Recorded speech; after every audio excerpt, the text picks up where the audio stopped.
Welcome to Toffee TV. It is the Everton News Daily. It's Friday, the 16th of February. The players have been speaking about the training camp in Dubai. They're over there currently at the moment experiencing some warm weather training.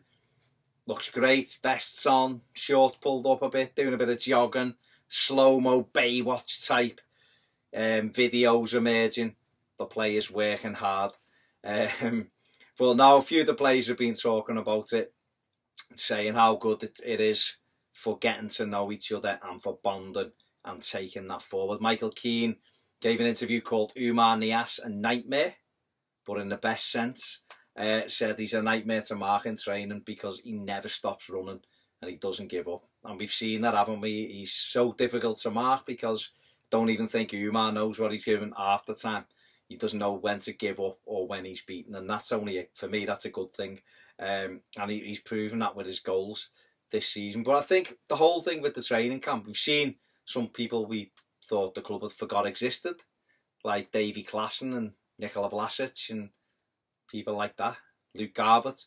You know, those players fans have been calling for to get more game time. In Klaassen's case, to get any game time, and Garbett. But we've seen them on the videos that, you know, notably the club have put out. But it's a good chance for them to all get together and try and make it a bit more tight-knit, because it's felt like at times this season it's just pockets of players, and that's what it's looked like on the pitch. And I think if you can get, sometimes team spirit is overlooked, I think, in football, and you have to have it. You have to have a good team spirit. You've got to know that the fella next to you is going to put it in for you and cover you if you're out of position, or if you get into a sticky situation, he's going to come in and help you out. And the best teams have it. David Moyes' teams that did well had it in abundance, and Roberto Martinez' team had it for a bit, but then once that kind of fell away, everything broke. And I think Sam Allardyce is trying to fester that. Whether he's going to be here to benefit long term, who knows, but that's what they're trying to achieve on this Dubai break. So hopefully they're going to come back refreshed. Sam Allardyce has spoke about the injured players being able to receive the right treatment for hours in a day, rather than doing a bit of Finch Farm and going home to the family. They can work into the night with the medical staff, and hopefully that's going to get them fit. Obviously a few injury worries ahead of the game at Watford next week. Seamus Coleman, Garner, Mangala, those players obviously were injured in the last game, so we need those fit. You know, we need to take as fit a squad to Watford as we can, because it's a big game. You know, and that's what all this work is towards, bringing the players back fresh and ready to go. So hopefully this is what the training camp will do.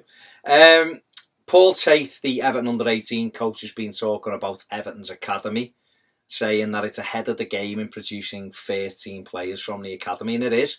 I mean, you hear Sky love to eulogise, you know, about Manchester United or West Ham's academy that brings through all these kids, and how great Tottenham is, and you're like, hello, we are by far and above the best academy. We have players in our first team. We've smashed the minutes this team for young players playing the game, you know, playing 13 games. We're like 3,500 minutes ahead of Man United or something in that, you know. And I think sometimes Everton's academy doesn't get the acclaim it deserves, really. I mean, it's produced Wayne Rooney, one of, you know, England's record goal scorer at Manchester United, won everything with them, you know, still fantastic for us now. Came through our academy, you know, so things like that just get overlooked. The amount of players we bring out of that and play in our first team and make footballers up and down the country or whatever. I mean, we're seeing a debate at the moment from Leeds United fans and Leeds, debating whether to come and buy Matthew Pennington, because, you know, they think he's that good to play in their side. He's another academy graduate, obviously. So there's up there, you know, we've got Tom Davies in there. You know, you're looking at players we've helped develop. Mason Holgate came in and has got, I know he's not from our academy, but he's developed with that and in the first team, as is Dominic Calvert-Lewin. Kieran Dowell has come through our academy. He's doing well at, you know, at Forest. Anthony Robinson at Burnley. So there's a lot of players there. But Paul Tate was talking in particular about the pathway and about how things are changing a little bit now, and how we have to have at Everton a academy way of playing, an academy philosophy. And what he said is they tried to mix it up me a little bit more direct. He talked about the centre-backs being able to play out from the back. He said we've kind of stripped that back a little bit and actually had defenders who can defend, get blocks in, win, put your head on balls, get tackles in.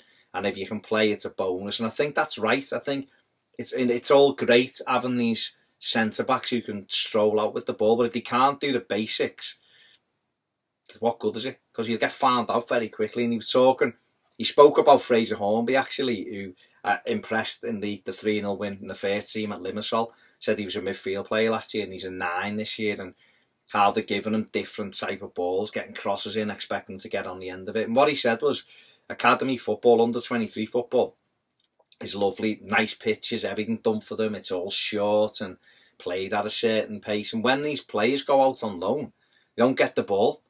They're playing in first teams in League One and League Two. They don't see the ball, or they're getting hit with tackles that they didn't see, and the centre forwards having to go for balls he didn't expect to, because he's not used to doing that.